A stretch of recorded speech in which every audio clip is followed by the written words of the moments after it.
Welcome to Isizulu tutoring. Kusasa uyopitha Foslorus nasetsakani.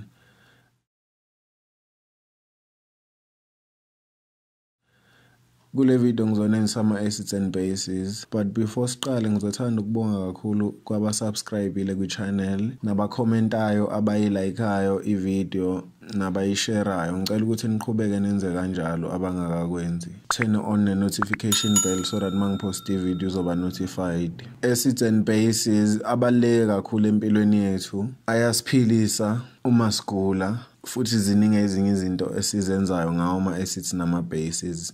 For example, umuntu one-heartburn kusuke kuno HCl omningi esiswini sakhe, okuyi-acid esizayo ukuthi si-digest ukudla. So mayisiningi kakhulu yenza ukuthi umuntu ebe ne-heartburn. Then ayisidinga ukuthi yona leyo acid mayisiningi kakhulu sisebenzisa umuthi oyi-base ozofika uyi-neutralize leyo acid leyo. Sisazokhuluma kodwa ngokuthi yini uku-neutralize. But yini ama-acids nama-bases? Before sifike lapho, ithi sibheka ama-properties wama-acids and bases esiwaziyo already from lower grades. Sazi ukuthi ama-acids have sharp and sour taste, and then ane pH less than 7. Ngisazokhuluma nge-pH. Phinde sazi ukuthi ama-acids conductor i-electricity in a solution. Into esike sayifunda leyo ngama-acids. Ama-bases wona ane soapy feel, kuba ngathi ayinsipho kanje. I-pH yakhona is greater than 7, and then wona ane bitter taste. Okay, back to i-pH. I-pH scale esisebenzisayo ukumeasure ukuthi i-solution i-acidic kangakanani if i-acidic, i-basic kangakanani if i-basic. I-scale esirange from 0 to 14. If i-scale is between 0 and 7, sithi i-solution is acidic. And then if i-pH is between 7 and 14, sithi solution is basic. And then if i-pH reader exactly 7, sithi i-solution neutral. Ayikho acidic, ayikho basic, but neutral. Example ye solution neutral amanzi. That's why kusafe ukuphuza amanzi. Yini ke acid? Kusetshenziswa ama theory awu-2 uku-explaina kahle i-acid. Khona i-theory okuthiwa i-Arrhenius theory, khona i-theory okuthiwa i-Lowry-Bronsted theory. According to Arrhenius theory, i-acid is a substance that produces hydrogen or hydronium ions when dissolved in water. We define kanjalo acid according to Arrhenius theory. And then in Lowry-Bronsted theory, acid is a proton donor, a hydrogen proton to be specific. So ayikwazi ukuba i-acid into if ingenayo hydrogen ezoyidonate, since sithi acid is a proton donor. Ithi ngikwenzela ama-equations awu-2 uzokwazi ukuyi-understanda kahle lento ukuthi kahle yini acid. According to Arrhenius theory, let's take for example u-HCl. U-HCl uyi-acid. Uthi Arrhenius theory, acid is a substance that produces, uyakhumbula i-arrow ukuproducer, hydronium ions when dissolved in water, kusho ukuthi when it's reacted with water. Uthini u-Lowry-Bronsted theory? Uyozosiza ukuthi sibone ukuthi ugcine phele lapha manje u-Cl lapha ku-HCl. U-Lowry-Bronsted uthi acid is a proton donor, kusho ukuthi acid izodonata a hydrogen proton. Remember say a hydrogen proton donor. So HCl uzopha i-water a hydrogen proton, kwenza sense ukuthi uwater vele seno H3O. So loya 3 loyana uvele kutheni uwater ebeku H2O, and then bamnikeza i-hydrogen proton waba u-H3O, and then uplus ophezulu usho ukuthi now sekube ne-gain of a proton, 1 proton. That's why ku plus 1 noma ku plus kuphela. And then u-Cl usesele yedwa, since u-HCl edonate nge-hydrogen proton yakho usesele yedwa ku-Cl, uzoba no minus phezulu to show ukuthi lose a hydrogen proton. And then i-base nayo futhi siyidefine according to Arrhenius theory, siphinde siyidefine according to Lowry-Bronsted theory. According to Arrhenius theory, i-base is a substance that produces hydroxide ions when dissolved in water. Then according to Lowry-Bronsted theory, i-base is a proton acceptor. I-acceptor yipi proton? A hydrogen proton, uyakhumbula. Njengoba i-acid idonate kusho ukuthi i-base yayi-acceptor. Nge-equation ithi siyenze, sithathe for example NH3. NH3 uyi-base. According to Arrhenius theory, a base is a substance that produces hydroxide ions or OH minus when dissolved in water, kusho my reactor namanzi i-base izoproduce hydroxide ions. Asebenzisa i-Lorentz theory ukucheck ukuthi kahle equation mayiphelele iba kanjani. Remember i-base i-proton acceptor, kusho ukuthi silindele ukuthi u-hydrogen proton eye kwi-base, kanjalo u-NH3 uzogcina sewubani esewu-NH4 and then kube u-plus osho ukuthi ugaine i-hydrogen proton. Let's take lawa ma-equations ethu O2 siwabheke because khona into eyenzekile lapha mhlambe you are wondering ukuthi kwenzakalani. Okay, i-equation yokuqala ithi HCl reacts with water to produce hydronium ions and uCl minus, and then S2 besino ammonia some reactisa ne-water then waproducer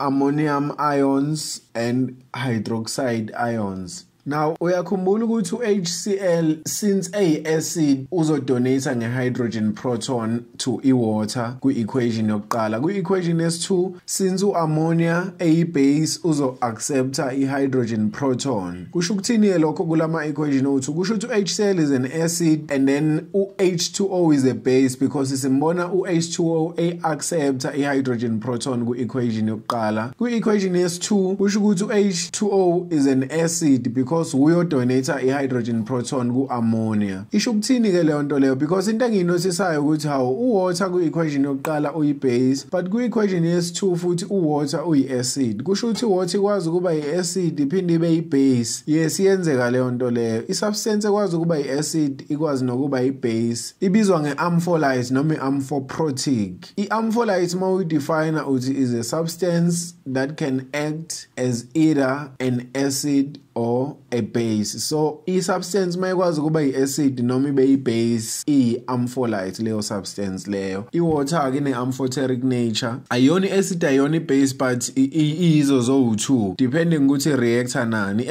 I-water may reactor ne-acid izoba yi-base, may reactor ne-base izoba yi-acid. I-ampholyte behavior kanjalo. Sithathe u-HSO4 minus for example. U-HSO4 minus uyi-ampholyte. Why sithi uyi-ampholyte? Because loya minus ophezulu usho ukuthi useyiluzile i-hydrogen proton A1, okusho ukuthi uyakwazi ukuthi engayi-accepta i-hydrogen proton mayenza kanjalo uzobe eyi-base. But into engiyinosisayo ukuthi yes uyiluzile i-hydrogen proton but isasekhona i-hydrogen proton enye akangakwazi ukuyidonate. Kusho ukuthi mayenza kanjalo uzobe yi-acid. Kusho ukuthi u-HSO4 minus uyi-ampholyte engakwazi ukuthi edonate, engakwazi ukuthi e-accept.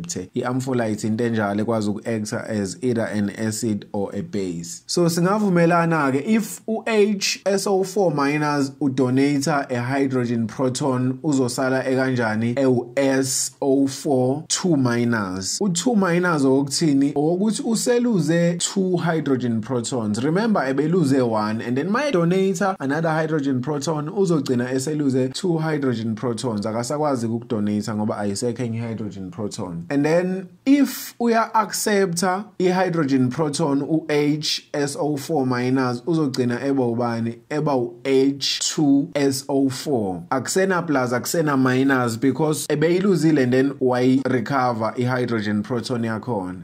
I hope niyayithola i-example leyo ye-ampholyte. Then khona into okuthiwa i-conjugate acid base pair, into nje very simple. Conjugate acid base pair ukuze uyi-understand asithathe nayo i-equation ade silokhu sivele siyisebenzisa u-HCl masemreactisa ne-water siyazi kuzoproduceka hydronium ions no-Cl minus. Singavumelana ukuthi u-HCl is an acid and then u-H2O kuzoba i-base. U-HCl kwi-equation yami kwa-left njengoba eyi-acid singasho ukuthi u-HCl now kwi-equation yethu kwa-right usephenduke waba u-Cl minus after losing a hydrogen proton. So u-Cl minus uyi-acid noma uyi-base. Angikwazi ukuthi ngithi uyi-acid u-Cl minus because akana i-hydrogen proton akazoyidonate kanti i-acid idonata i-hydrogen proton. Kusho ukuthi u-Cl minus is a base but simbiza nge-conjugate base. And then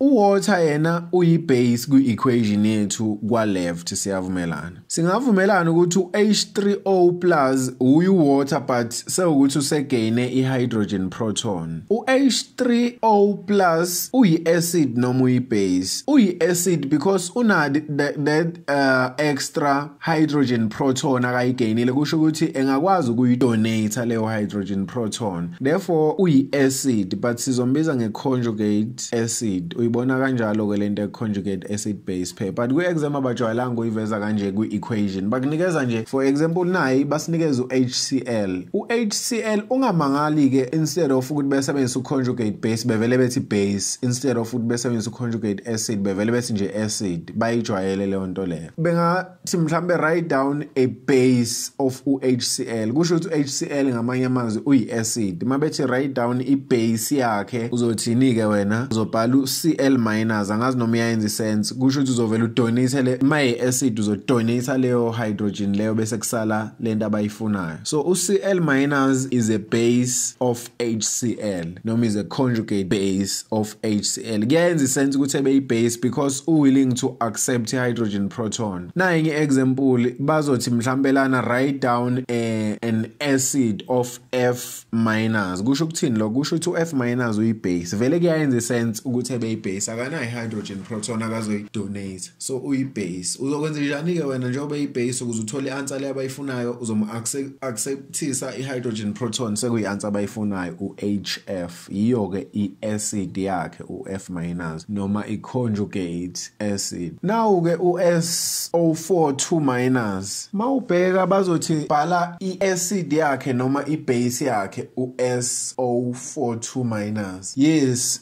right bazothi bhala i-acid yakhe ngoba yena uyi-base njengoba kanje. So mabethi bhala i-acid yakhe kusho ukuthi uzomdonate uzom-accept hydrogen proton sekuyi-answer yakho leyo kuzoba HSO4 minus. But into engiyinothisayo ngo-HSO4 minus mangakubuza nje bengathi ku-HSO4 minus bengathi bhala ini yakhe i-acid noma i-base. Kuthanda ukuba inkinga ku-HSO4 minus because une-conjugate acid ephinde ezoba ne-conjugate base. Angazi noma niyangithola. I-amphilite ke vele u-HSO4 minus kuyayenza sense. Angithi uyabona singakwazi ukumdonatisa singakwazi ukum-acceptisa. So kuzomele bebe specific ukuthi bathi bhala i-conjugate acid yakhe. Mabethi bhala i-conjugate acid yakhe kusho ukuthi u-H2SO4. Mabethi bhala i-conjugate base yakhe kusho ukuthi sibuyela ku-SO4 2 minus. I hope niyayithola lento ye-conjugate acid base pair. Kumele uyazi bayidinga kwi-exam. Ama-acids nama-bases ke bawa-classifya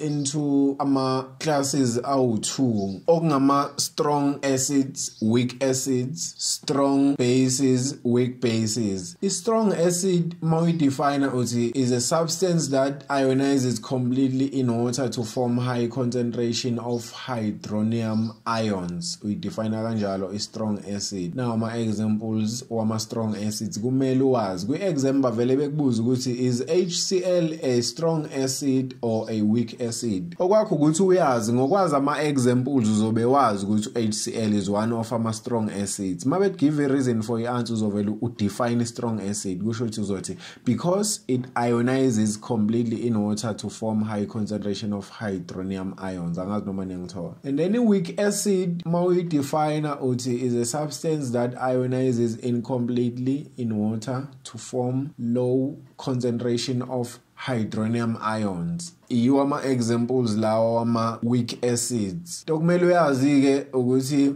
kwi-exam bazokubuza ukuthi is ethanoic acid noma ke acetic acid a weak or strong acid. Kuzomele wena wazi ngokwazi ama-examples wama-weak acid ukuthi oh this is a weak acid. Mabethi give a reason because it ionizes incompletely in water to produce low concentration of hydronium ions. Angazi noma niyayithola. Kanjalo nama-base khona i-strong base. Mawudefine i-strong base uthi is a substance that dissociates completely in water to form high concentration of hydroxide ions. Remember base form hydroxide ions, not hydronium. So a substance that dissociates completely in water to form high concentration of hydroxide ions is strong base. Leo now my examples of my strong base kumele wazi. Weak base base nakhona futhi mawuyidefine uzothi is a substance that dissociates incompletely in water to form low concentration of hydroxide ions. Uwazi nama examples wakhona futhi wama weak base. Uzokusiza ukuthi isha wakho ukuthi ekutshela ama examples. And then mase siku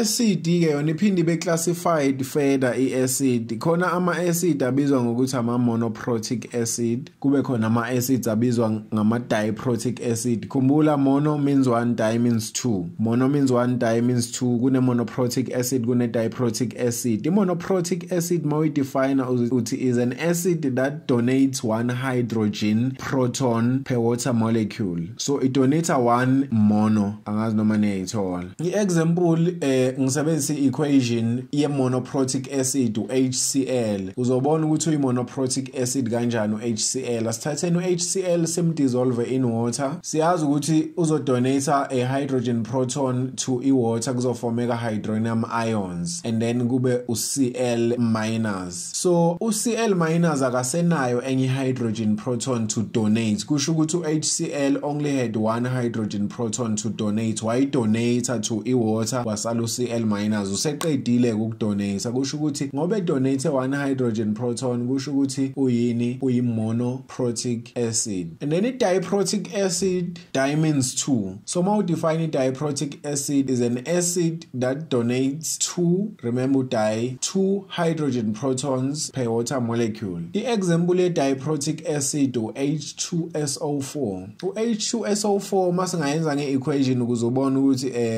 diprotic acid kanjani. Singamthatha simdissolve in water. Siyazi ukuthi kuzoproduceka hydronium ions and then kube no HSO4 minus. Kwenzakaleni H2SO4 udonate 1 hydrogen proton to water and then kuyayenza sense ukuthi ekugcineni H2SO4 esale eseba HSO4 minus minus ukuthi usedonate le hydrogen proton. But mangembheka HSO4 minus usasena hydrogen proton akangayidonate kusho ukuthi sophinde semdissolve in water noma uzophinde in water donate another hydrogen proton kusho ukuthi masemreactisa ne water uzoproduce another hydronium ions bese kuba ubani manje kuba SO4 2 minus okusho ukuthi useluze 2 hydrogen protons njengamanje. Angithi uyakhumbula uzodonate this hydrogen proton esele to water and then kuyayenza ke sense ukuthi ekugcineni kuba SO4 2 minus. U2 ukuthi useluze 2. Remember uthe mayezo reactor ne water already bese iluzile 1 wa donate and then useluze 2. So diprotic acid undergo 2 steps of ionization. Lesa step lesi singaphezulu is the first step of ionization and then lesi singaphansi is the second step of ionization. Bayathanda ku exam ukuthi ubabhalele maybe the first step of ionization of a diprotic acid noma the second step of the second step of ionization of a diprotic acid. Mabethanda bethi bhala O2 ama steps we ionization of a diprotic acid. So kuyayenza ke sense ukuthi kube diprotic because udonate 2 hydrogen protons njengoba sisho. Kube khona ama acid base reaction ibuye ibizwe nge-neutralization acid base reaction. I-neutralization lapho khona ku-reactor i-acid ne-base nge-purpose yokuthi iphele i-acid iphele i-base so that kuzosala i-salt and water. So i-neutralization leyo uma ufuna uku-neutralize i-acid kusho ukuthi usuke uyi-reactisa ne-base ngendlela ukuthi iphele i-acid iphele ne-base. Uma u-neutralize i-base usuke uyi-reactisa ne-acid ngendlela ukuthi iphele i-acid iphele i-base. Yiyo ku-neutralization reaction leyo mabethanda bayibiza nge-acid base reaction. So into okumele uyazi ukuthi maku-reactor i-acid ne-base kuzofomeka i-salt and water. Maku-reactor i-acid and base kuzofomeka i-salt, carbon dioxide and water. Kusuke kwenze njani ke makufomeka i-salt, carbon dioxide and water? Kusuke ku-reacte i-base eyi-metal carbonate. Mangithi metal ngisho ngokwe-periodic table njengoba sinama metals nama non-metals. So if u-react i-metal carbonate, u-carbonate carbonate CO3. For example, mag-reactor calcium carbonate kuzofomeka isalt, carbon dioxide and water. Carbonate uyelo oza no carbon dioxide. Nayi example ye acid base reaction or neutralization reaction. Ku reactor HCl no NaOH. Siyazi HCl is an acid, a strong acid, and then NaOH is a base, a strong base. Into eyenzakalayo ke ukuthi mag-reactor i-acid ne-base ngifuna ukubonisa ukuthi siwathola kanjani ama-products, because ku-exam banokukunikeza i-statements bebhale in words, bengakunikezi ne-equation, bengakunikezi nama-products, bekutshele nje ukuthi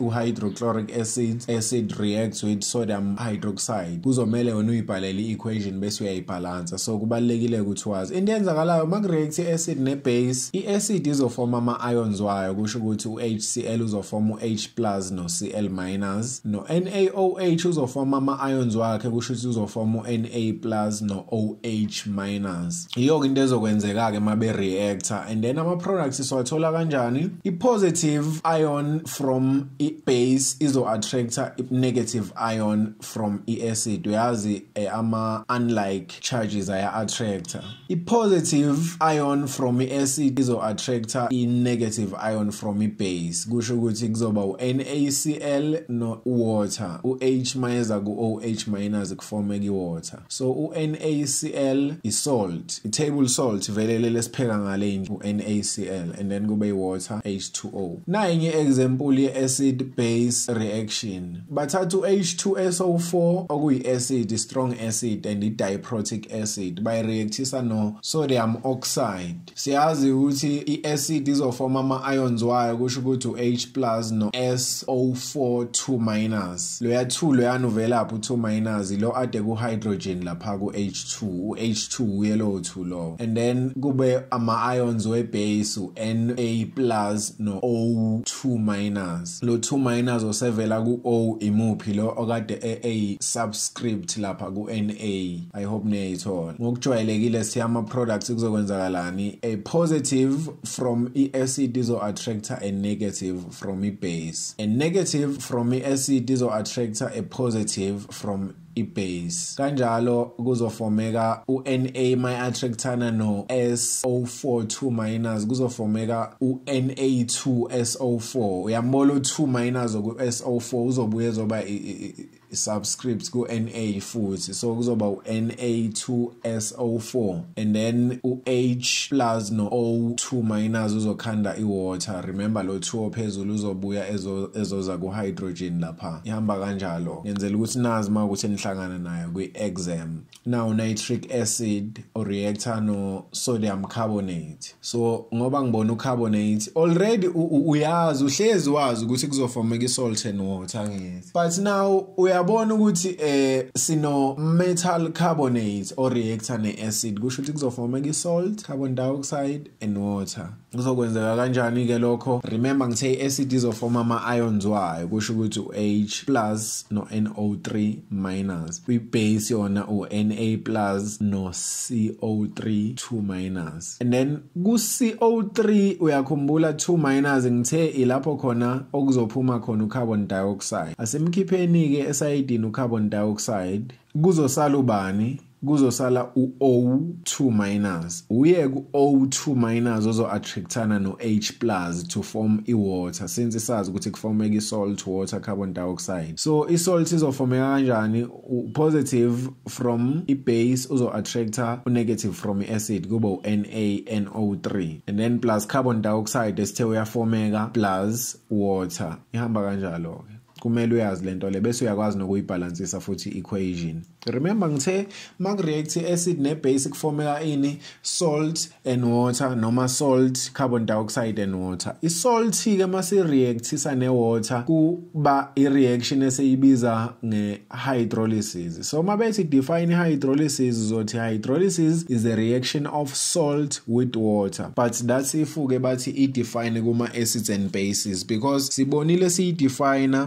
hydrolysis ku-organic chemistry asishongo ukuthi reaction of salt with water, sithe reaction of a compound with water. So ihamba kanjalo-ke, kumele kuyazi leyo nto le. Kuma-acids and base, i-hydrolysis is a reaction of salt with water. Asithatheni for example nayi salt, because ku-hydrolysis nazi izinto kumele uzazi. Bakunikeza i-salt bese beyabuza ukuthi i-solution yale salt izoba acidic noma izoba basic noma izoba neutral. Uma bengathanda ukuyuza lawo ma-terms bazothi i-solution yale salt izoba ne-pH less than 7 okusho ukuthi acidic, noma pH greater than 7 okusho ukuthi basic, or i-pH equals to 7 okusho ukuthi neutral. Kumele-ke wena wazi ukuthi leyo salt leyo ibikhandwe yiphi acid nayiphi i-base. For example now NaCl, kuzomele ukwazi ukumsplitha u-NaCl such that uyakwazi ukubona ukuthi okay u-NaCl bekuyi-salt ekhandwe i-base eku-NaOH, sodium hydroxide. Ukwazi ukuyisplitha i-salt yakho such that uyabona ukuthi ibikhandwe i-acid oku-HCl. Angazi noma niyayithola leyo nto leyo. Bese uyazi u-NaOH is a strong base, u-HCl is a strong acid. Kwenzakalani-ke makuhlangana i-strong ne-strong bazo neutralizana noma i-solution izoba neutral, akekho ozodominate. So the solution of this salt is neutral. Ngenza mistake mangithi acidic, i-solution is neutral because bonke ba strong, akekho ozodominate. Sithathe nge-example K2S basinikezile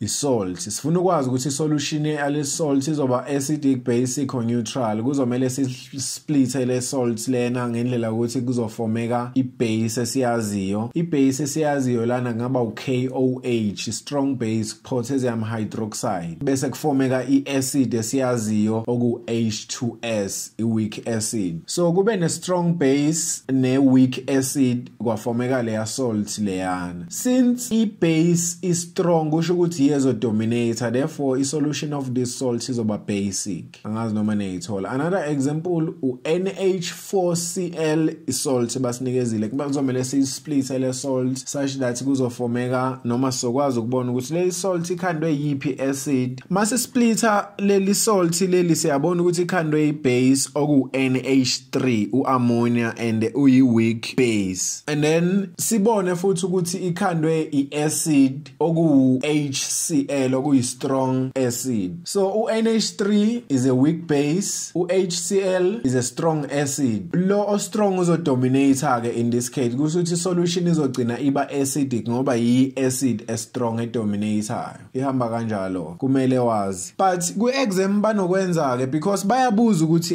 njengoba nginitshelile bayabuza ukuthi i-solution yale salt i-acidic, i-basic noma i-neutral, bese uyashona ukuthi i-acidic. Reason because it's a salt of a strong acid and weak base, that's why i-acidic. Or i-basic solution because it's a salt of strong base and weak acid. Noma uthi i-neutral solution because it's a solution of a weak base and a weak acid, or in-neutral because it's a solution of a strong acid and strong base. I hope niyangithola if angenzanga i-mistake lento engikhulumayo. Enye into abayenzayo ku-exam bavele bekunikeze i-salt bese bebuza ukuthi is the solution of this salt acidic, basic or neutral. Bengasho ukuthi give a reason for i-answer yakho, bevele bethi write down a relevant equation to explain noma to show ukuthi solution injani. Now awusasho ukuthi wena because it's a salt of a strong and a weak, therefore noma is a salt of a weak and a weak, therefore awusasho kanjalo, bathi show a relevant equation noma use a relevant equation. So nayi example basinikeza u-NH4Cl. NH4Cl is salt, siyazi already ukuthi is salt ezoba ne solution acidic because basebenzisa u-ammonia no-HCl. U-ammonia is a weak base, u-HCl is a strong acid, kusho ukuthi acid izodominator, ekugcineni solution izoba acidic. But bathi show using irrelevant equation. Uzoyenza kanjani ke leyo nto? Uzothatha i-salt ulireactise ne-water, kusho ukuthi hydrolysis leyo. Into ezokwenzeka ke ukuze sazi ama-products emanzini, i-salt izothi mayifika emanzini bese iforma ama-ions wayo. So kuzoba NH4 plus no Cl minus. Remember ama-ions afomeka kanjani? Uyakhumbula ama-sense neutralization. So kuzofomeka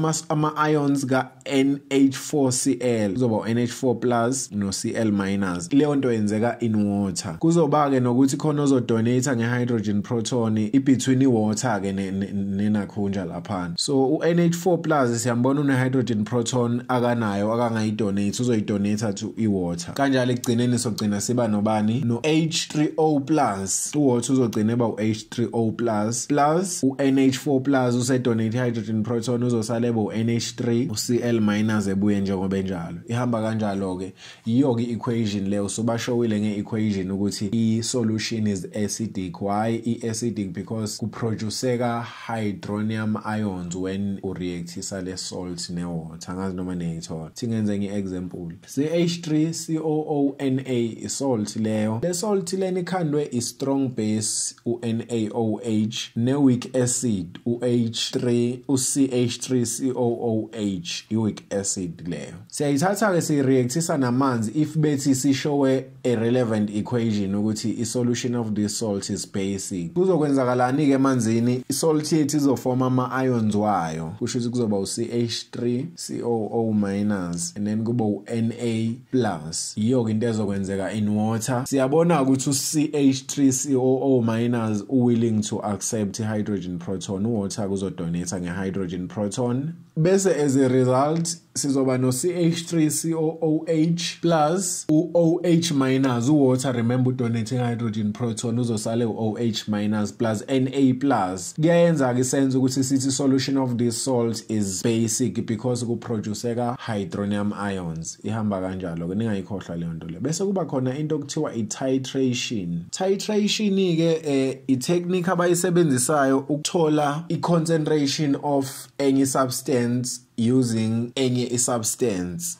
Yenziwa leyo nto experimentally ke, although abantu abaningi ke bengayenzi titration experiments ezikoleni zabo due to ukungabi nama equipments, but i-titration kubalekile ukuthi niyazi. Lana kayikho into engizoyenza ngaphandle ukuthi nginitshela ama-apparatus asebenza kwi-titration, mhlawumbe nginikeze ne-overview ya i-titration. Kunama-apparatus njenge-burette, khona i-apparatus okuthiwa i-burette. I-burette into kanje. I-burette uyayibona ile pipe lena and then ibe ne-tap lapha, lento ready tap yakhona, so uyakwazi ukuyivala i-tap, uyakwazi futhi ukuyivula. Kwi-burette ke kungena i-acid noma kungene i-base. I-burette ke ima vertical and then ibe attached kwi-stand sakhona, bese kuba ne-acid ke phakathi noma ne-base ezoba delivered to i-conical flask lapho kuzobe kukhona enye substance. So ithi ngidlulele kuyi-conical flask nibuye mina ibize nge-Erlenmeyer flask. Into kanje i-conical flask kusho ukuthi i-burette isuke ilengela lapha phezulu ne-tap yayo ukuthi mawuvula i-tap kuzokwehla leyo substance leyo i-acid noma i-base yehlele laphana zizomixana phakathi kwi-Erlenmeyer flask noma i-conical flask. Then kube khona i-pipette. Pipette ilento lene kanjena, yona siyisebenzisa ukufaka i-indicator kwi-solution yethu. Khona into ekuthiwa i-indicator, mhlambe sokhuluma ngayo, mhlambe ngeke size sikhulume ngayo, but khona into okuthiwa i-indicator. So kube khona nane-beaker. I-beaker ke yona ufaka wona ama-substances ke lawo. Into enzakalayo ku-titration ke, mawu-titrator uthatha i-acid uyifake either kwi-Erlenmeyer flask noma kwi-burette. Uthatha i-base uyifake either kwi-Erlenmeyer flask noma kwi-burette. Kusho ukuthi khona usuke kwi-Erlenmeyer between i-acid ne-base, khona usuke kwi-burette between i-acid ne-base. Between the two khona siyazi i-concentration yayo ibizwa nge-standard solution, a solution of known concentration. That's how you define a standard solution. And then bese sivulela i-tap, yehle i-base noma i-acid iyongena lapha kwi-Erlenmeyer flask noma kwi-conical flask until izi-reach i-point lapho khona sesizofika kwi-end point of titration. Sesiyayivala i-tap, sifake i-indicator. I-indicator izosinikeza i-change of color. I-solution isuke kade colorless, and then masifake i-indicator silindele ukuthi i-solution iphenduke ibe pinkish ngokujwayelekile. So sizothela a few drops of indicator. Mayingashintshi i-color, sesizovulela i-tap kancane kulokhu kwehla ama-drops aleyo substance ehlela kwi-Erlenmeyer flask, bese silokhu siyinyakazisa i-Erlenmeyer flask yethu, siyinyakazisa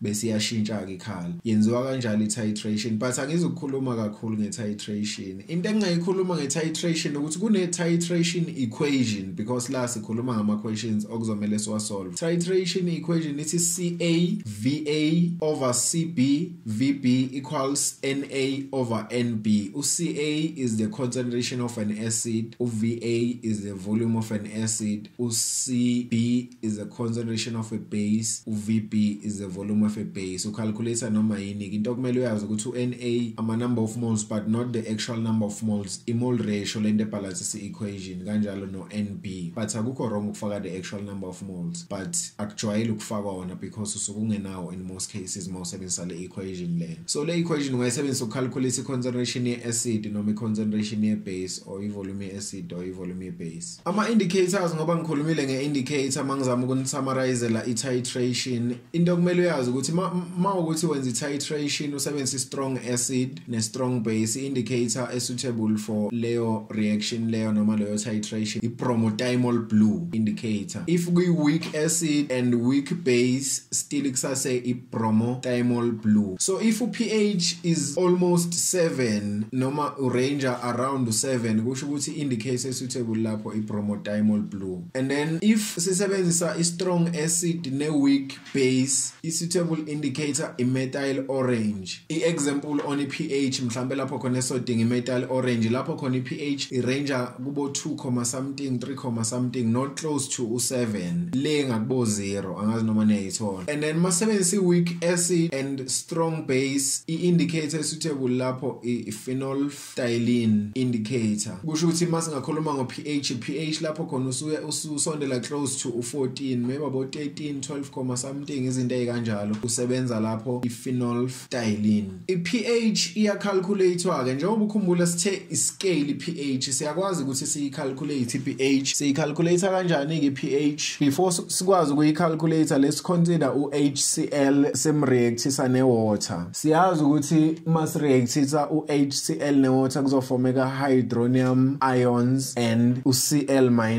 Let's say i-concentration ka-HCl u-0.2 mole per cubic decimeter. Into esiyaziyo assuming i-complete ionization of u-HCl sazi ukuthi noma kumele wazi ukuthi uzoproduce the same concentration of hydronium ions. So if i-acid yami ine concentration of 0.2 mole per cubic decimeter izoproduce u-0.2 mole per cubic decimeter of hydronium ions. Leyo nto is always a case except for i-acid a-diprotic acid. Remember i-diprotic acid iproduce 2 times of hydronium ions. Angazi noma iyenza sense leyo nto. Mawuzokhumbula u-H2SO4 masingamthatha for example u-undergo 2 ionization steps angithi. Kusho uzofika donate nge-hydrogen proton kufomeka hydronium ions. Ephinde donate nge-hydrogen proton phinde kufomeka futhi hydronium ions. So ngaleyo ndlela ke u-H2SO4 if ene concentration for example ka 0.3 mole per cubic decimeter akakwazi ukuproduce a concentration of 0.3 mole per cubic decimeter of hydronium ions, but uzoproduce 2 times because udonate vele ka u2 yena. So uzoproduce 0.6 mole per cubic decimeter of hydronium ions. Uyazi ke leyo nto leyo. Start for example i-base now sine ammonia sireactisa ne-water siyazi ukuthi kuzoproduceka ini. So if i-concentration ye-ammonia u-0.1 mole per cubic decimeter into esiyaziyo ukuthi assuming i-complete dissociation izoproduce the very same concentration of hydroxide ions njengamanje. Why kumele uyazi lento le? It's because iformula le-pH lidinga concentration of hydronium ions. Ithi sibheka simple pH calculations uzoyibona lento engikhuluma ngayo. Formula le-pH lithi minus log concentration of hydronium ions. So ukuze ngikwazi ukucalculate i-pH kuzomela ngibe ne-concentration of hydronium ions waleyo substance leyo bese ngiyakwazi ukuyithatha ngiyifake kwiformula le-pH. Kuyenzeka-ke benginikeza i-pH kuzomele mina ngicalculate the concentration of hydronium ions. Ngicalculate kanjani-ke? Ngizothi concentration of hydronium ions equals 10 exponent negative pH. But before ufike lapho kuzomela uqala ulibhale iformula le-pH wenze substitution bese ukhana uthi-ke concentration of hydronium equals 10 exponent negative lowo pH abakunikeze yena. But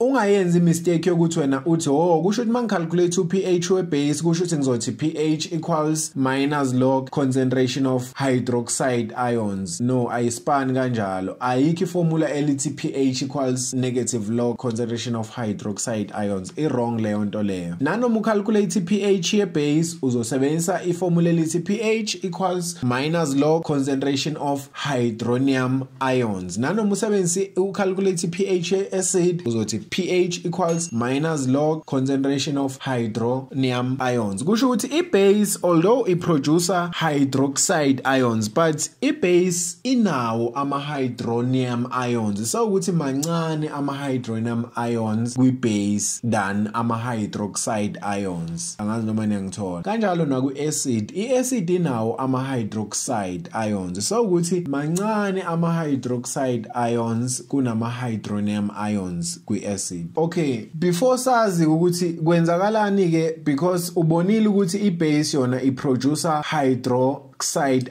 ions. Therefore, if i-concentration ye-base beku 0.1 mole per cubic decimeter njengoba besazile, izoproducer the very same concentration oku 0.1 mole per cubic decimeter but of hydroxide ions. Sizomthola phi ku-hydronium ions mawukuthi sifuna ucalculate u-pH waleyo base. Asiconsider nayo reaction. Le reaction lena ilapho khona sireactisa i-water with itself. Ibizwa nge-auto ionization of water. Remember water ikwazi ukuba i-acid ikwazi ukuba i-base. Mayi-acid i-water izodonate nge-hydrogen proton siyavumelana kwenye i-water molecule kusho ukuthi izoproduceka hydronium ions and hydroxide ions. Angazi noma iyayenza sense leyo nto leyo. So if we were to calculate lana u-Kc, i-Kc expression siyavumelana ukuthi bekuzoba into kanje. But remember masikhuluma nge-Kc i-liquid asiyifaki noma masikhuluma nge-Kc i-concentration of i-liquid at equilibrium remain constant. Kusho ukuthi ma i-constant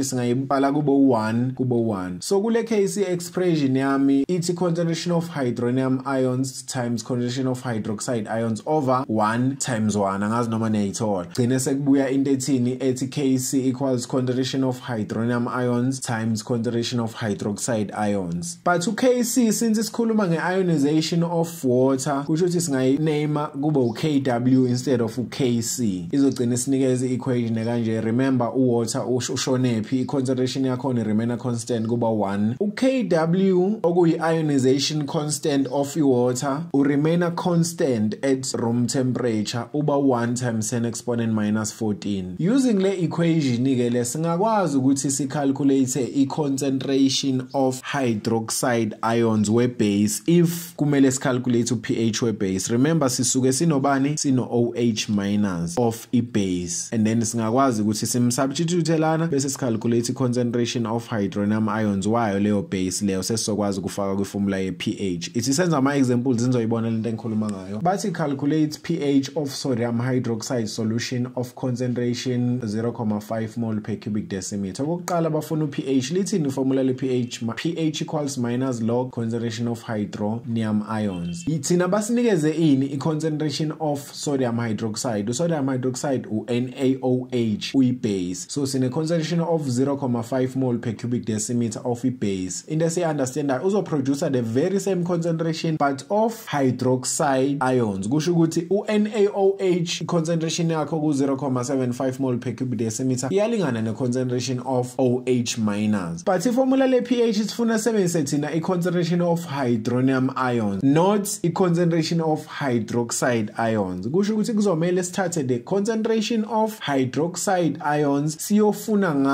ngayo ini i-concentration of hydronium ions kuyo le base le esikhuluma ngayo. So ingena kanjalo ke le equation le ade si-derive from i-auto ionization of water. Sino 1 times 10 exponent minus 14 equals concentration of hydronium ions times concentration of hydroxide ions. Sizokwenza substitution ke ku concentration of hydroxide ions sifaka ku 0.75. Egcineni sizothola i-concentration of hydronium ions oku 1.33 times 10 exponent minus 14 mole per cubic decimeter. Le i-concentration of hydronium ions kwi-base yethu u-NaOH. Sesingakwazi ku-calculate i-pH ye-base yethu u-NaOH. So thini minus log concentration of hydronium ions bese senza substitution. Sizogcina egcineni sithola i-pH ewu-13.9. Ayinawo kama-units i-pH scale. Sisibheke enye example. Bathi determine the pH of 0.2 mole mole per cubic decimeter solution of H2SO4 at 25 degrees Celsius. Bafuni pH, formula li pH ilthini? pH equals minus log concentration of hydronium ions. Sifuna thina ini ukuze sikwazi ucalculate pH, the concentration of hydronium ions. Si happy because acid vele producer hydronium ions. Kusho ukuthi H2SO4 njengoba ene concentration ewubani ewu 0.2 mole per cubic decimeter uzoproducer i-concentration of hydronium ions. But ku-wrong ukuthi sithi thina lo 0.2 mole per cubic decimeter ka H2SO4 uzolingana ne-concentration of hydronium ions ezoproducwa yiyo le acid. Why ku-wrong? Because H2SO4 is a diprotic acid. Yes, uproduce hydronium ions but not afanayo in concentration nawe acid. Kusho ukuthi uzokhumbula sike sayenza njengoba ene concentration of 0.2 mole per cubic decimeter H2SO4 since a diprotic uzoproduce 2 times yona concentration yakhe. Kusho ukuthi kuzoba u2 times 0.2 oku 0.4 mole per cubic decimeter. Sesihappy ke sina concentration of hydronium ions kwi acid yethu singasebenzisa formula le pH. pH equals minus log concentration of hydronium ions bese wenza substitution uzothola ku 0.40 akunama units ukhumbula. Kuyayenza sense ukuthi pH ibe less than 7 because i-acid ine pH less than 7. Njengoba na ku previous example bekuyenza sense ukuthi pH ibe 13.9 because bekuyi base le ayi base ine pH greater than 7. Another example basi calculate the concentration of NaOH solution with pH of 13. Basinikeza i-pH kule example. Yini abayifunayo bafuna concentration of NaOH asinayo sinikezwe ini u-pH of 13. Lithini konje formula li pH? pH equals minus log concentration of hydronium ions. Siyavumelana. Kusho ukuthi njengoba sine pH, i-pH ingasiza ucalculate the concentration of hydronium ions kuyo leyo base yethu. Awuthi sibone ukuthi siyithola kanjani i-concentration of hydronium ions. Kuzothini 13 equals minus log concentration of hydronium ions. Remember ngise wenza substitution kuqala bese ukhana uzothi concentration of hydronium ions equals 10 exponent negative pH okusho ukuthi negative 13 in this case. Uzogcina uyithola ke i-concentration of hydronium ions kuyo le base le esikhuluma ngayo. Kuzoba ubani ke 1 times 10 exponent minus 13 mole per cubic decimeter. Le i-concentration of hydronium ions kwi base yethu. Thina sifuna ini i-concentration ye base. Asikwazi ukuconclude sithi therefore 1 times 10 exponent negative 13 mole per cubic decimeter ulingana ne concentration ka NaOH. Why singakwazi ukuconclude? Because u-NaOH aka produce hydronium ions but to produce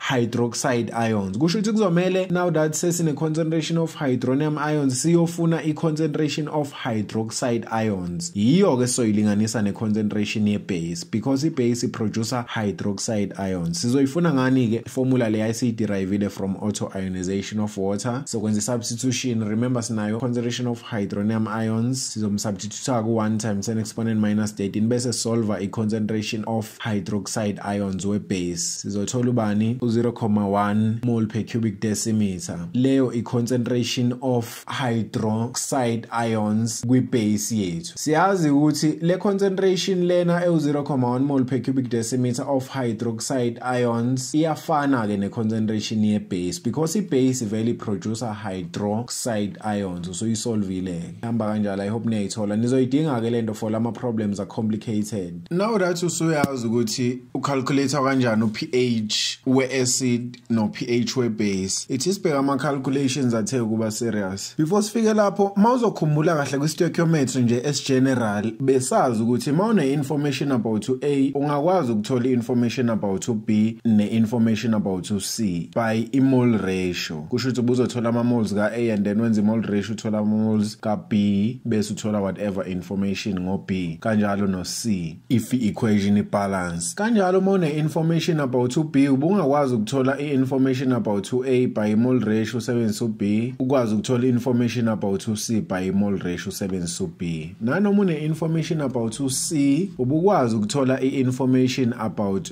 A ne-information about B usebenzisa yena C by i-mole ratio kusho bekuzomela uqala ube nama-moles ka C and then bese uyasebenza. But mase sikhuluma ngenye i-concept ya kwi-stoichiometry le limiting reagent and excess reagent, that's not the case. Okay, kubalekile ukuthi sikhumbuzane ukuthi yini limiting reagent yini excess reagent. reagent. Limiting reagent is the reactant that reacts completely in a reaction. Kusho ukuthi ayisali. Mayifike in a amount ewu2 uzo reactor wonke lowo 2 lo, it reacts completely. And then excess reagent is a reactant that reacts incompletely in a reaction. Kusho ukuthi if ifike ewu5 angeke e reactor wonke lowo 5 lowo I amount. Mhlambe nga reactor u2 for example bese kusala u3. Kusho ukuthi if I reactant is excess, we have ama-moles efike nawo, sibe nama-moles a-reactile, sibe nama-moles asalile. Asikwazi ukusebenza ngale yandlela if sokhuluma nge-stoichiometry se-limiting and excess. To say, for example, na reaction ku-react to A no B to form u-C. Angikwazi ukuthi ngithi mina mangine information ka A ngingakwazi ukuyisebenzisa ukuthole ka B neka C. Kanjalo mangine information ka B ngingakwazi ukuyisebenzisa ukuthole ka A neka C. No. Mase stoichiometry se-limiting and excess reagent sidinga ukwazi ukuthi ubani oyi-limiting qala, ubani oyi-excess futhi. Bese sikhani ke sizo applya i-mole ratio. Angazi noma niyangithola. Ukuze uyi-understand kahle ke concept ye-limiting and excess, ithi sibheke nayo i-famous analogy ye-limiting and excess reagent. Sina 4 slices of bread lana bese siba ne-butter, i-stock, inkosi yama-butter. Into ethi mawuyidla uvela uhlakaniphe. Between the two, let's say 4 slices of bread u-A and then it reacts with i-butter u-B. Between the two, ubani oyi-limiting, ubani oyi-excess mawubheka. Kuyayenza isense ukuthi sithi thina i-bread is limiting and then i-butter is excess, because ngizothatha i-butter ngi-apply esinkweni bese isinkwa sesi-reacte sonke because ngi-apply i-butter kuwo wonke ama-slices of bread, but i-butter yona isasele ngizoyibuyisela efrijini angithi. So between the two, i-butter is excess and then i-bread is limiting. Now isisiyibuke leya equation leya futhi ku-reactor u-A no B to form u-C. Remember we had 4 slices of bread, sase sa-reactisa ne-butter hoping ukuthola i-bread butter sandwich ekugcineni. Now ngithe mina angikwazi ukuthatha i-information about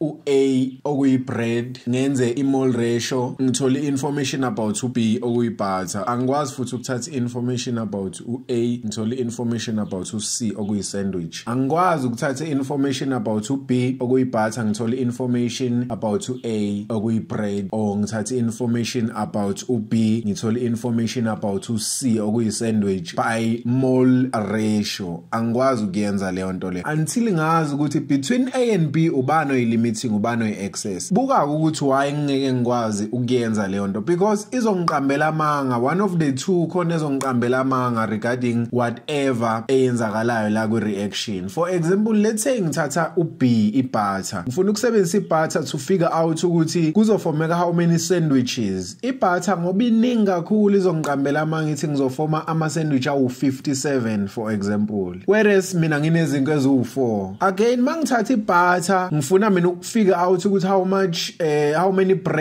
how many slices of bread must I use. Izongiqambela amanga futhi i-butter izothi mhlambe kuzomela ngisebenzise 120 slices of bread, whereas mina ngina 4 slices of bread. Angazi noma niyangithola. But i-bread yona iyayenza isense lento le. I-bread yona iyakwazi ukungitshela iqiniso about i-product ezofomeka, ukusho ukuthi ama-sandwich. Njengoba ngibona nje 4 slices of bread kusho ukuthi ngakhanda ama-sandwich awu-2 if angizi kusikhathi islice, noma ngakhanda ama-sandwich awu-4 if ngizowakhatha ama-slices wami. I-bread iyakwazi ukungitshela i-information eyiqiniso about the product. Kanjalo futhi i-bread iyakwazi ukungitshela iqiniso nge-butter ukuthi njengoba kuyi-4 slices of bread nje kusho ukuthi ngingasebenzisa i-butter this much. Iyayenza isense leyo nto nokubona umzali mayizokuthethisa ukuthi umoshe i-butter, ubuka i-bread on which i-butter was applied, ebona ukuthi why manje ufaka i-butter engaka, ugcobisa i-butter engaka, umoshe i-butter. Kusho ukuthi ukwazile ukuyuza i-bread wathola ukuthi usebenzise i-butter engaka. In conclusion into engishoyo ukuthi uzoqala ukusebenzisa i-mole ratio mase uwazi ukuthi ubani limiting ubani oyi-excess and i-mole ratio uyisebenzisa ngalo oyi-limiting ngoba uyokwazi ukukutshela iqiniso about the other reactant, about the product. Angazi noma niyayithola leyo nto leyo. So every time mawukwi-stoichiometry se-limiting and excess, you cannot use i-mole ratio until you know ubani oyi-limiting bese usebenzisa i-mole ratio ngaye lo oyi-limiting ngoba yena akaqambela amanga nge-reactant enye, akaqambela amanga nge-product. Angazi noma niyangithola. Uthola kanjani ukuthi ubani oyi-limiting ubani oyi-excess? Kwi-statement bazokunikeza i-information sufficient ukuthi ungacalculate ama-number of moles ka-A without using i-mole ratio. Futhi kwi-statement bazokunikeza another sufficient information ngo-B ozokwazi ukucalculate ngayo ama-number of moles ka-B without using i-mole ratio. So u-A uthola ama-moles wakhe without i-help from u-B, u-B uthola ama-moles wakhe without i-help from u-A. You just use i-information abakunikeze kwi-statement. Lawo zobuwathola ama-moles lawo kuzobe kuwama-initial number of moles ka-A, kuwama-initial number of moles ka-B. Bese-ke esayidini kwi-graph uzothatha ama-moles lawa ka-A oqeda ukwathola uwadivide nge-number coefficient ka-A kwi-balanced equation. Bese uthatha ama-moles ka-B uwadivide kwi-graph uwadivide nge-coefficient ka-B kwi-balanced equation, le number balance equation ku-B. Bese mawuqeda ukuthola lawo ma-answer lawo owu-2 uwa-compare ukuthi yiphi encane. Mawukuthi encane iphume ku-A, kusho ukuthi u-A uye koyi-limiting reagent. Angazi noma niyangithola. Therefore u-B kuzobe kuyi-excess kushuthi. So if A is a limiting reagent and then B is an excess noma is excess reagent, singayenza i-conclusion about u-A, and the conclusion ingayenza sense ukuthi since u-A a limiting reagent, the initial amount of A, the 4 slices of bread, equals the reacted amount noma moles of A, still the 4 slices of bread. Angazi noma niyayithola ukuthi masize sizokhanda ama-sandwich na 4 slices of bread, sizosebenzisa vele yonke le 4 slices of bread. Kusho the initial 4 slices of bread before sigcobe ibutter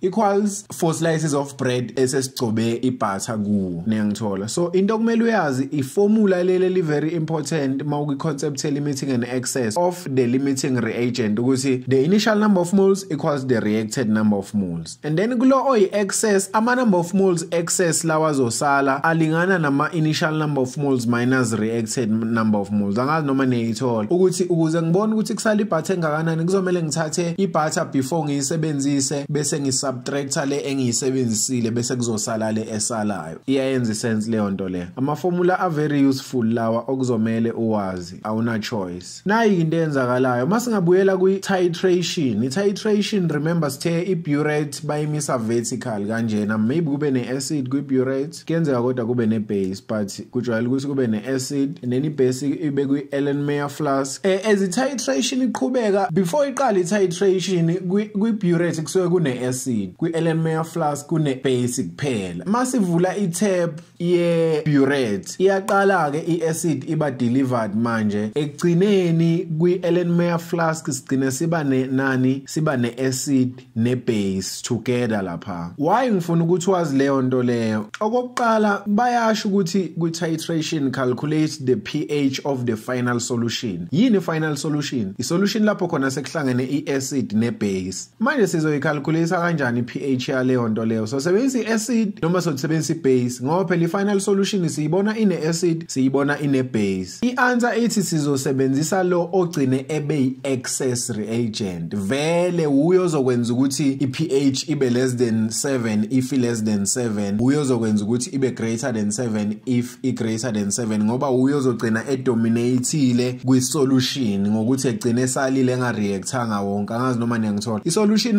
makune-acid ne-base singavumelana ukuthi kuzama ukwenzeka i-neutralization, but mawukuthi khona ogcine selile kushuthi ayenzekalanga i-neutralization. Angazi noma niyayithola. So khona ozobe yi-excess phakathi, uye-ke simsebenzisayo lo oyi-excess, i-concentration ye-solution excess ucalculate i-pH. Remember i-pH idinga i-concentration of hydronium ions. So if ngigcine mina i-solution yami kuba excess i-acid, kusho ukuthi ngingayenza i-conclusion ukuthi the concentration of leyo solution leyo ene-acid excess equals the concentration of hydronium ions. But that's if i-acid yami ayiyona monoprotic acid. If i-die kusho ukuthi ngizothatha leyo concentration ngiyi-times ngo-2 khane ngithola i-concentration of hydronium ions. If kuyi-base kusho ukuthi the excess concentration i-concentration of hydroxide ions. Kuzomele ngiyofaka kwi-formula leli esiyiderive from auto-ionization of water ngicalculate concentration of hydronium ions kuleyo base leyo. Now mase ngine concentration but ngizobe ngiyicalculate kanjani concentration because ngizobe nginama moles are in excess laphana. Concentration C equals N over V if uzokhumbula kahle because i-limiting and excess ngitshela ngama moles are in excess. Yiwo ngizowasebenzisa ucalculate the concentration excess. C equals N over V ngiyakwazi ukuthola i-concentration excess. What about i-volume? I-volume ngoba lapha kwi-solution ekugcineni igcina kuhlangane i-volume ye-acid ne-volume ye-base kuzomela uthathe lowo ma-volume O2 uwahlanganise leyo volume leyo ke i-volume ye-solution yakho ekugcineni. Angazi noma niyangithola but nizoyibona mase ngenza equation. Na equation bathi during titration 25 cubic centimeter of the 0.3 mole per cubic decimeter hydrochloric acid. Le information abanginikeze yona ye-hydrochloric acid ngizoyibhala phansi ke leyo information leyo. Ngine concentration ye-acid 0.3 mole per cubic decimeter, ngine volume ye-acid 25 cubic centimeter. But is added to an Erlenmeyer flask that is initially ba adda i-acid kwi-Erlenmeyer flask bese bathi and titrated with 0.2 mole per cubic decimeter sodium hydroxide solution. Basinikeza another information ye-base this time. Sine concentration ye-base ubani 0.2 mole per cubic decimeter. But the balance equation for this reaction is basinikeza balance equation but calculate pH of the solution in the flask after addition of 30 cubic centimeter of sodium hydroxide. Sebesinikezile ne volume ye-base 30 cubic centimeter. The end point is not yet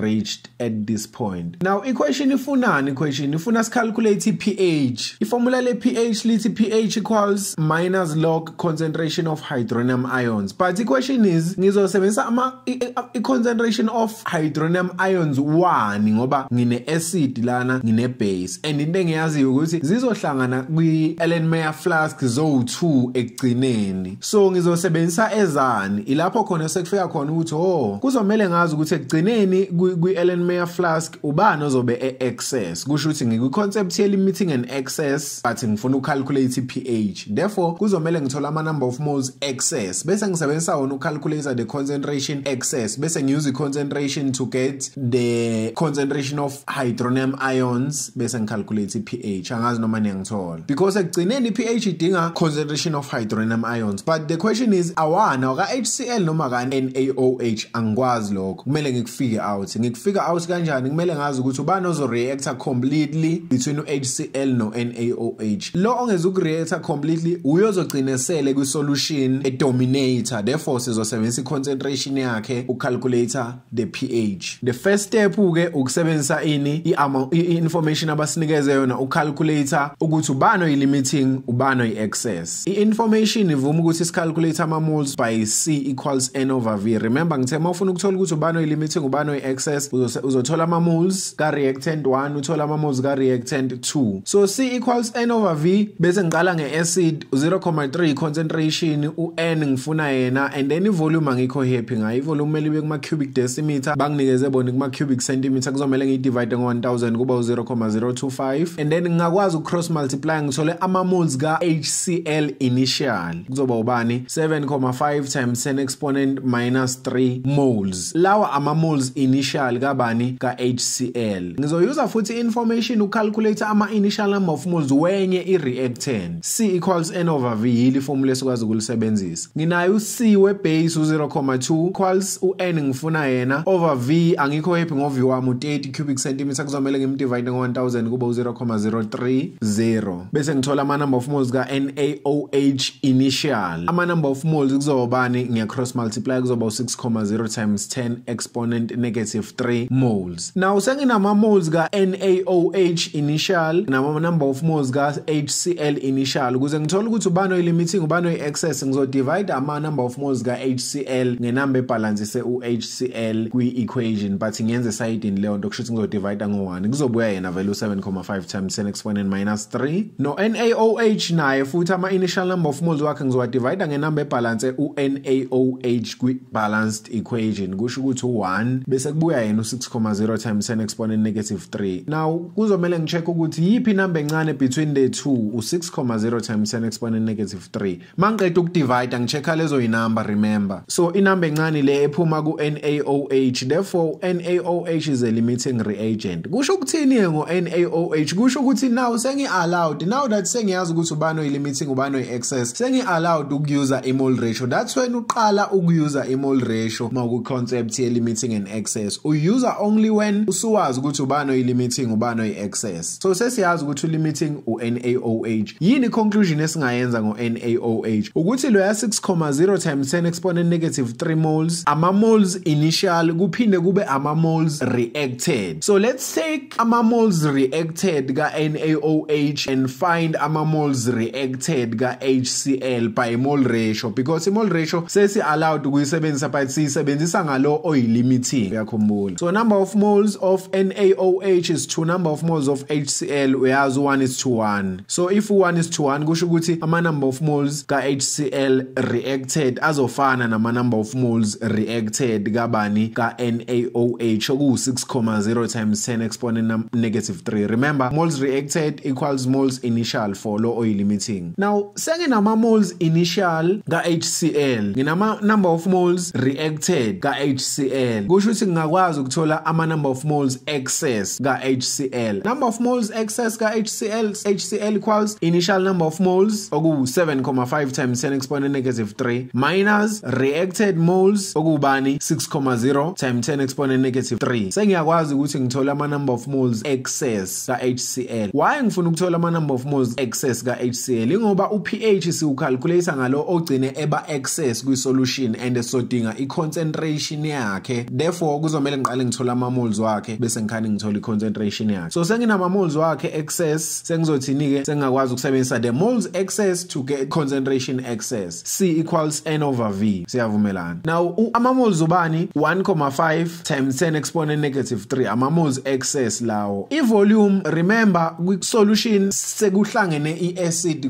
yahlangana ne-base, kusho ukuthi i-volume kuzomela sithini 30 cubic centimeter plus 25 cubic centimeter uphuma 55 cubic centimeter, but asimfaki u55 enjalo ngoba ukuma cubic centimeter kuzomela simdivide ngo-1000 ezoba kuma cubic decimeter, kuzogcina kuba u-0,055 bese ngiyayithola ke i-concentration u-0,03 mole per cubic decimeter. Ngenza mistake lapha, no mole per cubic decimeter ama units we concentration, not mole. Now sengine concentration manje oku 0,03 and ka HCl kusho ukuthi iyafana ne concentration of hydronium ions. Remember kuma simple pH calculations siyenzile leyo. So sengakwazi ukusebenzisa u-0,03 ucalculator i-pH. But if beku for example i-acid yami beku H2SO4 and be excess ngathola lo 0,03, bekuzomela ngimthathe u-0,03 ngingaqale ngimsebenzise ngimtimes ngo2 because bengizobe ngikhuluma nge-diprotic acid bese ngithola u-0,06. But ngoba i-monoprotic acid kusho ukuthi the 0,03 mole per cubic decimeter concentration of HCl equals the concentration of hydronium ions produced by law HCl law. So minus log 0,03 ngithola 1,5 i-pH leyo, so uyawuthola ke beku 9 marks lento le, thole ku 9 marks. Ayinawo ama units, remember i-pH, and mangiyichecka kuyayenza sense ukuthi ingaba less than 7 because into excess i-acid and the pH ye-acid less than 7. If I understand ngale nto iqalele phansi uyibukisise because ngicabanga ukuthi uzoyidinga la ukuthi uyi-understand ku next question. Next question is for 9 marks nayo.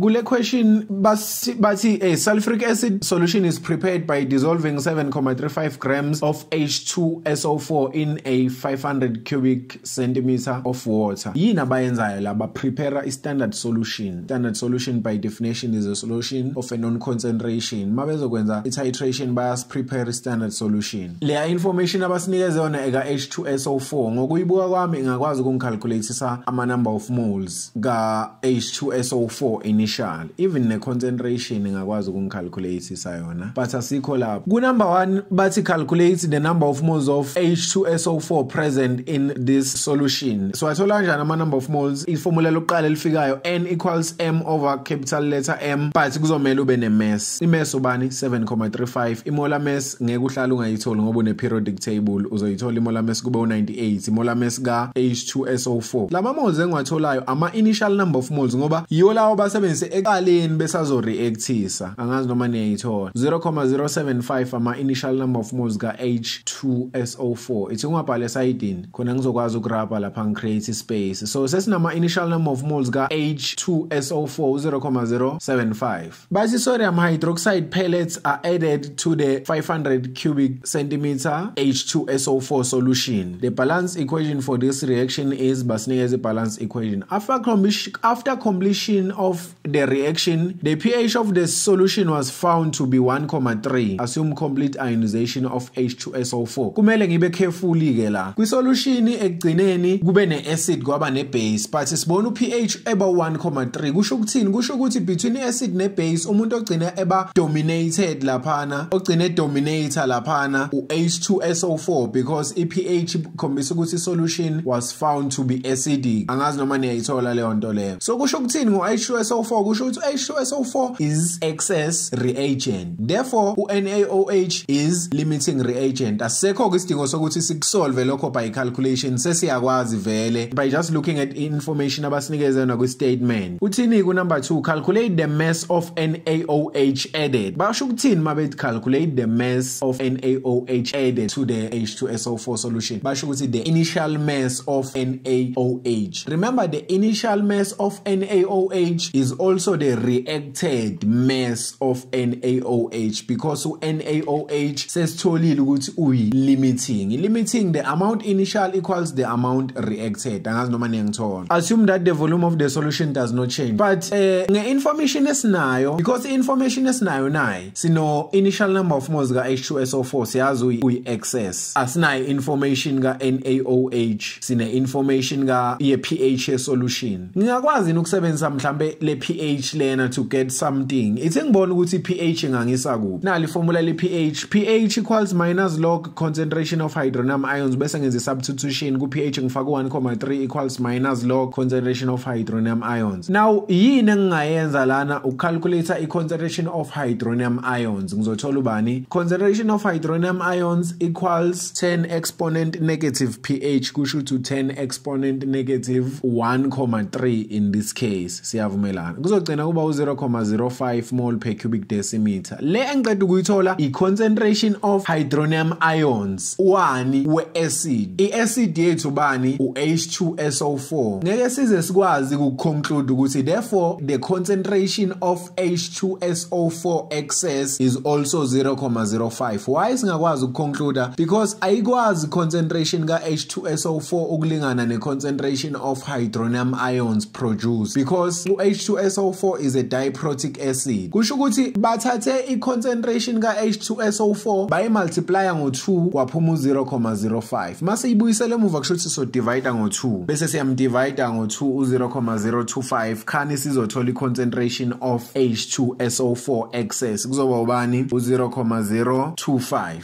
mole per cubic decimeter. Now say in a concentration ka H2SO4 excess. Ngiyayenzani le concentration ka H2SO4 excess? Ngiyakwazi ukuyisebenzisa ucalculate ama number of moles ka H2SO4 excess. Angazi noma niyabona ukuthi si reverse le process le ka example 1 engiqeda ukumenza. C equals N over V. Ngiyakwazi ukuthi ngicalculate ama number of moles excess ka H2SO4. Concentration 0.025 N over V. U-V ngizo-add ama volume wonke, meaning a acid ne base, but we only have one volume 500 cubic centimeter. Ngikho happy ngo 500 kuzomela imiconvert kuma cubic decimeter kuzoba 0.5. Remember divide ngo 1000. Now sekunama number of moles ka H2SO4 excess. Angazi noma niyayithola kuzoba bani 0.0125 moles. Yini manje senginayo? Senginama initial number of moles ka H2SO4 ngibe nama excess number of moles ka H2SO4. Ngingakwazi ukuthola the reacted number of moles ka H2 H2SO4. Remember formula lithini? Number of moles excess equals number of moles initial minus number of moles reacted. Ngisebenzisa lona ke to get ama number of moles ka H2SO4 reacted. Kuzogcina kuba u0.075 minus 0.0125 ngicela ngithola u0.0625 moles. Lawo ama number of moles ka H2SO4 reacted. But wait, ama number of moles reacted walento eyi excess bengiwathola kanjani konje? Bengiwathola ngisizwa ama number of moles reacted ka lo oil limiting. Mawuzokhumbula kwi previous example ukuthi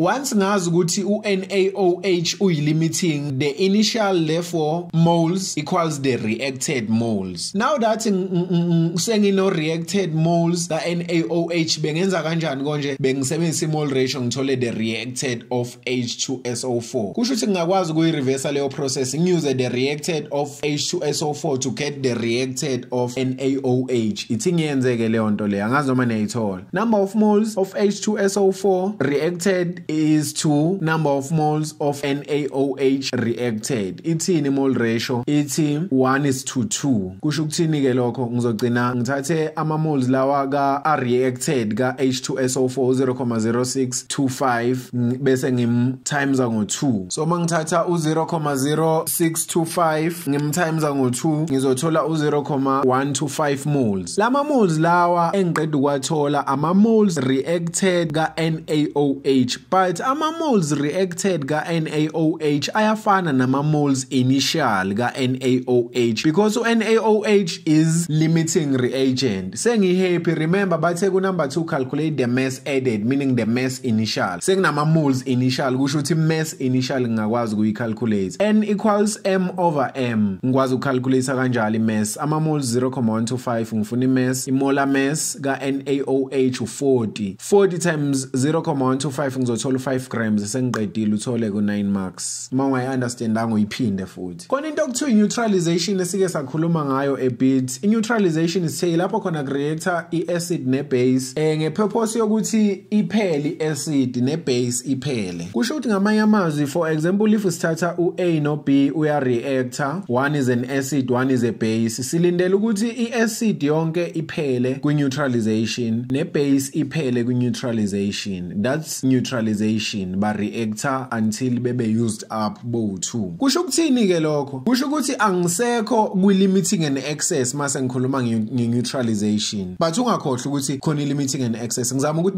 banokuyimixa lento ye-limiting and excess ku-neutralization ngendlela angazi ngizothe kanjani, but uzoyibona example. So kusho ukuthi since ngingasekho kwi-limiting and excess ngingakwazi ukusebenzisa ama number of moles ka A ukuthola ama number of moles ka B by mole ratio mabe neutralizana. Kanjalo ngingakwazi ucalculate ama number of moles ka A using ama number of moles ka B by mole ratio because baya neutralizana, akekho oyi-limiting akekho i-excess. Ku very wrong ukusebenzisa i-mole ratio kwi-limiting and excess ungakazi ukuthi ubani oyi-limiting ubani oyi-excess. But in case ye-neutralization both reactants azoba used up, kusho ukuthi ngi-allowed ukusebenzisa i-mole ratio anyhow. Ithi sibheke i-example but izothanda ukuba complicated kancane, but ngiyazi ukuthi nizoyibamba. Elena add a sample of calcium carbonate 250 cubic centimeter of sulfuric acid. Sesine volume ye-acid basinikezile bathu 50 cubic centimeter. The sulfuric acid is in excess. Sitshelwe yibo bathi sulfuric acid is in excess and has concentration of 1.0 mole per cubic decimeter. So concentration acid 1.0 mole per cubic decimeter siyayibhala collect information. Sine volume futhi ayi acid ubani 50 cubic centimeter. Okay, the balanced equation for this reaction is nayi balanced equation ye reaction ka calcium carbonate no H2SO4 reaction 1 law. But the reaction is allowed to proceed until all calcium carbonate is used up. Vele kumele be used up calcium carbonate because uyi-limiting in this case since H2SO4 is in excess kushobo. Now but the H2SO4 left over kusho ukuthini lokho, the H2SO4 excess from reaction 1 is now neutralized. Kusho ukuthi uzo-reactiswa completely by 28,0 cubic centimeter of a 0,5 mole per cubic decimeter sodium hydroxide solution. Sengine information manje ka reaction 2 where kuzo neutralizana. Kusho ukuthi ku reaction 2 akekho i-limiting, akekho i-excess. Ku reaction 1 ukhona i-limiting, ukhona i-excess. Angazi noma neyithola. Ngine concentration ye base 0,5 mole per cubic decimeter. Ngine volume ye base 28,0 cubic centimeter. So 0,5 mole per cubic decimeter, i-concentration ye base, i-volume ye base 28 cubic centimeter. Ma uzokhumbula kahle ke uzokhumbula ukuthi kuleya part leya yokuqala ku reaction 1 siku situation ukuthi number of moles excess equals number of moles initial minus number of moles reacted. Ningayikhohlwa leyo nto leyo. But ku reaction 2 I exist leyo nto ngoba bathi the H2SO4 left over from reaction 1 is now neutralized. Neutralize is the keyword. Kusho ukuthi now uzo reactor wonke ku H2SO4. Kanjalo no NaOH uzo reactor wonke ku reaction 2. But calculate the mass of calcium carbonate in the sample in reaction 1. Angazi noma neyithola. Mangathatha mina because leya red information leya 1,0 mole per cubic decimeter no 50 cubic centimeter information ya ku reaction 1. Mangathatha yona bese ngithi let me calculate the number of moles of H2SO4. Ngicalculate. Bese ngithi let me use the mole ratio to get ama number of moles ka calcium carbonate, then ngithola imass ka calcium carbonate. Ngizobe ngi very wrong. Why ngi very wrong? Because ku reaction 1 siku concept ye limiting and excess. Therefore angikwazi ukusebenzisa i-mole ratio until ngazi ukuthi ubano i-limiting ubano i-excess. Yes ngiyakwazi lokho ukuthi ubano i-limiting ubano i-excess. Enye into engibambayo ukuthi ngisebenzisa i-mole ratio ukuthi i-mole ratio si allowed ukuyisebenzisa if usosebenzisa lo oyi-limiting. Remember u-H2SO4 njengoba excess uyibat uzoqamba manga ethi sikhanda ama sandwich amaningi noma si use so many slices of bread. Kusho ukuthi angikho allowed ukwenza i-mole ratio ngale information enginayo for now. At least if bengine information ka H2SO4 reacted bengizokwazi ukuthola the number of moles reacted ka calcium carbonate alinganayo nama number of moles initial. Angazi noma nengithola, but this is so important. Kumele niyazi lento le, ningayenzi lento yeni le niyenzayo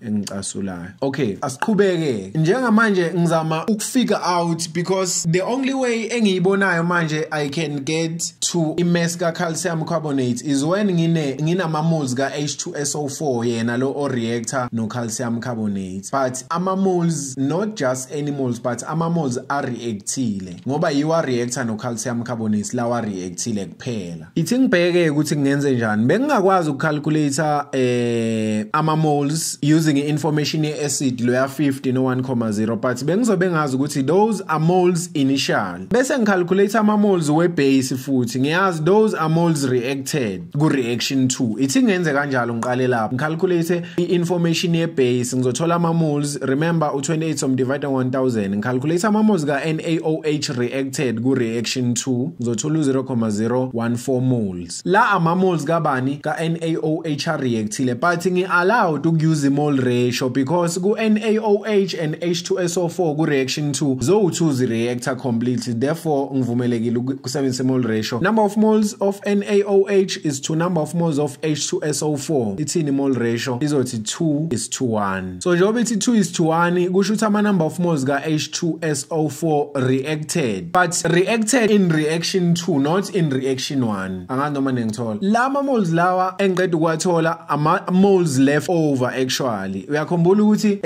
the leftover kusho bona ku statement the H2SO4 left over in reaction 1 is now neutralized by 28 of e base. Kusho ukuthi njengoba ngisebenzisa i amount ama moles we base ngithola ama moles ka H2SO4 ngithola ama moles left over yiwo vela reactor ne base 0,07. Lama moles left over lawe ngo underline ayo ama moles excess ku reaction 1. Angazi noma niyayithola. Now that sekunama moles excess ngingakwazi ukusebenzisa le information ye acid to get ama number of moles ka H2SO4 initial. Kuzoba u C equals N over V. 1,0 equals N over 0,0. Remember asiyidingi iku 50 cubic centimeter, asiyidingi kuma cubic decimeter i volume, so kuzoba 0,05. Ngithola ama number of moles ka H2SO4 initial. Senginama number of moles awu2 ka H2SO4 nginama number of moles excess left over loyana. Ngibe nama number of moles initial ngakwazi ukusebenzisa lela formula lama number of moles excess equals number of moles initial minus number of moles reacted. Ngizogcina ngithola ama number of moles ka H2SO4 reacted azogcina aba ubani, kuzoba u0.05 minus 0.07 okubani 0.043 moles. Sekunama moles reacted kabani ka H2SO4. Ama number of moles reacted now ku reaction 1. Angazi noma niyayithola. Ngoba sekunama number of moles reacted ku reaction 1 ngakwazi ukusebenzisa ama number of moles reacted ne mole ratio ngithola ama number of moles reacted ka calcium carbonate. I mole ratio ithi 1:1 kusho ukuthi kuzoba yiwo lo 0.043 ama number of moles ka calcium carbonate reacted. Now that sekunama number of moles ka calcium carbonate reacted ngiyazi conclusion ithini, wona lama number of moles ka calcium carbonate reacted ayafana nama number of moles ka calcium carbonate initial. Sengikwazi ukuthi ngicalculate I mass kanjalo ke. Number of moles equals m over m, number of moles 0.043 u m sifuna yena. I molar mass ka calcium carbonate 100 times 0.043 ngizothola 4.3 grams. Sengiqedile bu 10 marks, so uyawuthola ku 10 marks.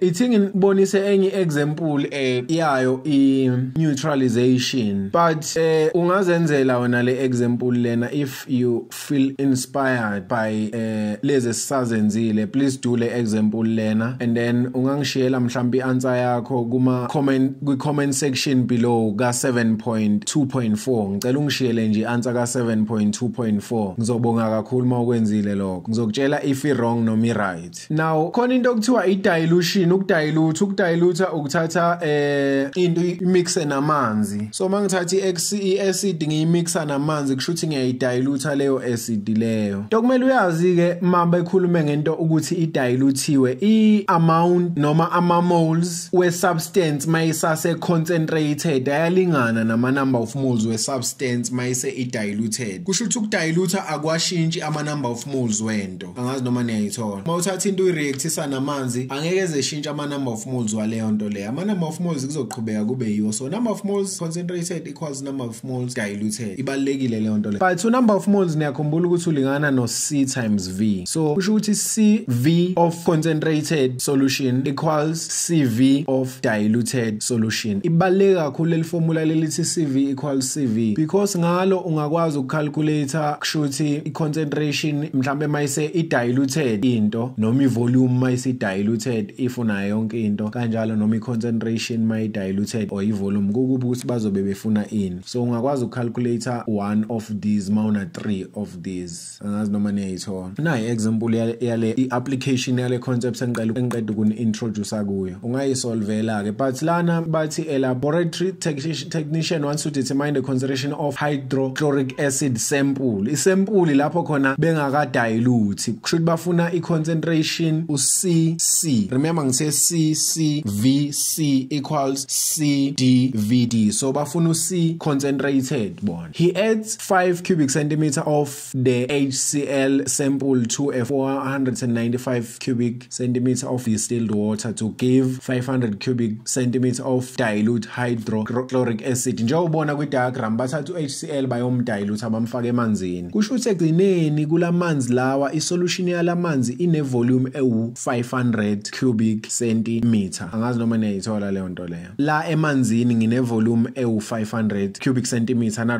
that sengi-add u5. Bese mabeqeda bathatha bona during a reaction angithi uyabezwa 50 cubic centimeter of this dilute hydrochloric acid solution reacts completely with 0.29 grams of sodium carbonate. Why bethi reacts completely? Ingoba bafuna ukukutshela ukuthi asikho kwi concept limiting and excess. Kusho ukuthi mangaba nama moles ka sodium carbonate ngiyakwazi kuba nama moles ka HCl a react naye lo sodium carbonate. Angazi noma niyangithola. Lawa aphuma lapha 500 cubic centimeter solution. Ibaleke kakhulu lento engiyishoyo. So into enzakalayo lana bathi the balance equation for this reaction is calculate the concentration of hydrochloric acid. Kusho ukuthi uzothatha lento understand ukuthi isuke from HCl sample njengoba ngicyclisha yaya ku distilled water kwaphuma isolution ka 500 cubic centimeter and then zasuka zaya laphana ku 0.29 grams of sodium carbonate. Leya information leyana ibaleke kakhulu because ngingakwazi ukusebenzisa yona ucalculate ama moles ka sodium carbonate and then na I balanced equation. ngenza i-mole ratio ngithole ama-number of moles ka-HCl niyangithola. Senginama-volume awu-2, ivolume yesample ingekho diluted, ivolume yesample i-diluted. Senginani i-concentration ye-solution i-diluted. Why ngithi ngine-concentration ye-solution i-diluted? Because senginawo ama-moles we-concentration ye-solution i-diluted. Ngiqeda ukwathola nge-mole ratio. C equals N over V ngithola i-concentration. The only unknown engizobe nginayo manje u-C o-concentrated. Ngisebenzisa i-formula C V equals CV. Ihamba kanjalo. I hope